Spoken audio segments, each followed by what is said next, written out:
यार दोस्तों आज का वीडियो बहुत ही इम्पोर्टेंट वीडियो है। आज के वीडियो में हम बात करने वाले हैं कुल हमारे शरीर में कितनी प्रकार की बीमारियां होती हैं। मॉडर्न साइंस कितने प्रकार की बीमारी बताता है और आयुर्वेद कितने प्रकार की बीमारी बताता है। दोनों का चौंकाने वाला साइंस आज हम आपको बताने वाले। दोस्तों, क्या आप जानते हैं WHO यानी वर्ल्ड हेल्थ ऑर्गेनाइजेशन के अनुसार हमारे शरीर में 55,000 प्लस बीमारियां होती हैं। 55,000 प्लस। जरा सोचिए, इतनी प्रकार की बीमारियां मॉडर्न साइंस मानता है और ये WHO कह रहा है। लेकिन इसके पीछे का आयुर्वेद का साइंस क्या है? आयुर्वेद इसे क्या कहता है? कितनी प्रकार की बीमारियां होती हैं?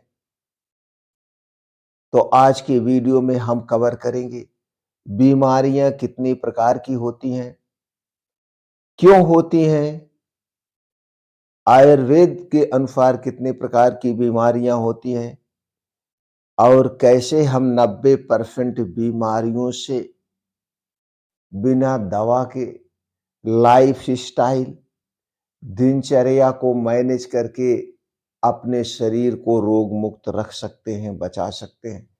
ये सारी सच्चाई आज के वीडियो में शेयर करने वाले हैं। तो चलिए पहले अब हम ये जानते हैं दोस्तों, आयुर्वेद के अनुसार बीमारियां कितनी होती हैं। दोस्तों, आयुर्वेद में बीमारियों को क्या कहा गया है? व्याधि कहा गया है।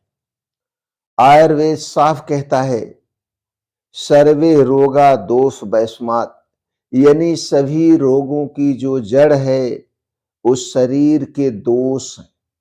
और दोष कितने प्रकार के होते हैं? 3 प्रकार के दोष होते हैं, वात दोष, पित्त दोष और कफ दोष। यही 3 दोष जब हमारे शरीर का असंतुलित होता है, बिगड़ता है, तभी बीमारियां होती हैं। अब चलिए हम ये जान लेते हैं दोषों के अनुसार कितनी प्रकार की बीमारियां होती हैं। दोषों के अनुसार रोगों की संख्या क्या है? आयुर्वेद दोस्तों, हर एक आयुर्वेद ग्रंथों के अनुसार वातज रोग यानी वात से संबंधित रोग 80% होते हैं। पित्तज रोग, पित्त से संबंधित रोग जो हैं ये 40 से 50%। कफज रोग, कफ से संबंधित जो बीमारियां होती हैं 10 से 15%। यानी कुल मिला करके 140 प्लस रोग होते हैं, ये आयुर्वेद मान रहा है। और वहीं पे मॉडर्न साइंस क्या मान रहा है? मॉडर्न साइंस के अनुसार 55,000 प्लस रोग होते हैं। और आयुर्वेद के अनुसार जब आपके शरीर का ये 3 दोष बिगड़ता है तभी बीमारियां होती हैं। और कुल मिला जुलाकर गिने चुने 140 प्लस रोग होते हैं। लेकिन जब ये दोष आपस में मिलते हैं तो रोग हो जाते हैं असंख्य। यानी जब तीनों दोष डिसबैलेंस हो जाता है तो जिसकी कोई संख्या नहीं, असंख्य हो जाता है। आयुर्वेद में दोस्तों असली रोग कहां से उत्पन्न होता है, क्या है? तो दोस्तों आयुर्वेद कहता है आपका जो अग्नि है, आपके जो डाइजेस्टिव फायर है, अगर ठीक है तो दवा की जरूरत नहीं। रोग की शुरुआत यहां से होती है। अगर अग्नि खराब है तो इसका परिणाम क्या होगा? मोटापा, डायबिटीज। अगर आपकी अग्नि खराब है, और अग्नि कितनी प्रकार की होती है? अग्नि 3 प्रकार की होती है। पहली है मंदाग्नि। अगर आपकी मंदाग्नि है, मंद अग्नि है, यानी कि मंद कमजोर है, तो आपको क्या होगा? मोटापा, डायबिटीज, इससे संबंधित बीमारियां होगी, ब्लड प्रेशर बढ़ेगा। अगर तीक्ष्ण यानी कि अग्नि बहुत तेज है तो आपको गैस होगी। विषमाग्नि यानी कि आम है, विष बन गई है तो क्या होगा? गैस, आईबीएस होगी। यानी 80% रोग पाचन से शुरू हो जाते हैं। आपकी अग्नि सबसे महत्वपूर्ण है आयुर्वेद के अनुसार। अग्नि खराब होती है तो आम यानी टॉक्सिन बनता है। टॉक्सिन कब बनता है? जब आपका खाना ठीक से नहीं पचता है। अधपचा खाना आम का कारण बनता है। आम सर्व रोगाणुमूलम, आम ही सभी रोगों की जड़ है। आम अगर आपका बिगड़ गया, बन रहा है शरीर में, सभी बीमारियों की जड़ यहीं से शुरू हो जाती है।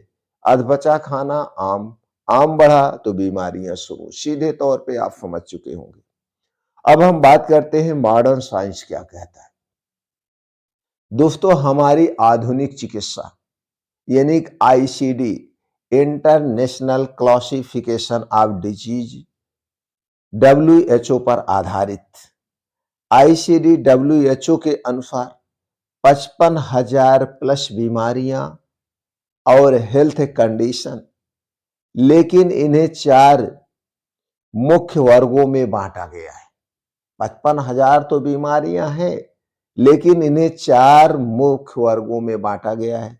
तो चलिए उन 4 मुख्य वर्गों के बारे में जान लेते हैं मॉडर्न साइंस के अनुसार। पहला आता है संक्रमण रोग, जिसे आप इन्फेक्शन कहते हैं। इन्फेक्शन के अंतर्गत कौन कौन सी बीमारियां आती हैं? जैसे टीबी, एचआईवी, कोविड, हेपेटाइटिस। दूसरा वर्ग आता है मेटाबॉलिज्म रोग, जो हमने पहले कहा, जिसे आयुर्वेद मेन प्राथमिकता देता है। मेटाबॉलिज्म रोग में क्या आता है इनके अनुसार? डायबिटीज, थायराइड, मोटापा। तीसरा वर्ग है इनका कार्डियोवास्कुलर, इसके अंतर्गत हाई बीपी, हार्ट अटैक और स्ट्रोक। रेस्पिरेटरी में आता है अस्थमा, कोविड, सीओपीडी। पांचवा वर्ग है यूरोलॉजिकल यानी पैरालिसिस, पार्किंसंस, अल्जाइमर। छठा वर्ग है gastrointestinal, IBS, fatty liver और अल्सर। सातवां वर्ग है एंड्रोक्राइन, पीकोच, हार्मोनल इनबैलेंस। आठवां वर्ग है ऑटो इम्यून, जैसे रूमेटाइड अर्थराइटिस, ल्यूवस सोराइसिस।